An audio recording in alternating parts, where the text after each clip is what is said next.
Mobile দিয়ে কিভাবে ফ্রিতে টিভি দেখবেন, সেটা আমি দেখিয়ে দেবো। প্রথমে আপনি গুগল ব্রাউজারে একটা ক্লিক করে দেবেন, ক্রোম ব্রাউজারে। ওকে, ক্লিক করে দেওয়ার পর সার্চ বক্স পাবেন, এখানে লিখতে হবে টিভি গার্ডেন। ওকে, এই দেখেন টিভি গার্ডেন আমি লিখে সার্চ দিলাম। তো অলরেডি প্রথম যে আইকন, এই আইকনটা দেখে এখানে একটা ট্যাপ দিবেন প্রথমটাই। ওকে, তো ট্যাপ দিয়ে দিলাম। ট্যাপ দেওয়ার পর এরকম ইন্টারফেস আসবে। এখানে দেখেন পৃথিবীর আইকন দেওয়া আছে মিডিলে। তো আপনি এখান থেকে কিন্তু এই দিকে সরালে পরে এই যে ইজিপ্ট অর্থাৎ মিশর, রাশিয়া, তারপরে যে চায়না, ইন্ডিয়া, বিভিন্ন লোকেশন আপনি এখান থেকে টেনে এদিক ওদিক করলে আপনি দেখতে পাবেন।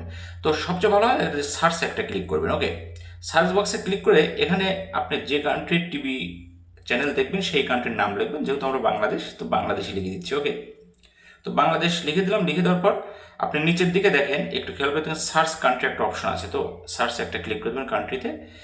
ক্লিক করে দেওয়ার পর এই যে বাংলাদেশ আমি লিখেছিলাম, তো বাংলাদেশ চলে আসছে। এখানে একটা ক্লিক করে দেবেন। ক্লিক করে দেওয়ার পর বাংলাদেশের অনেক টিভি চ্যানেল দেখেন শো করতেছে। তো এখান থেকে যে কোনো একটা আমি সিলেক্ট করে দেখিয়ে দিচ্ছি, ডিবিসি নিউজ। ওকে, এটাতে ক্লিক করলাম।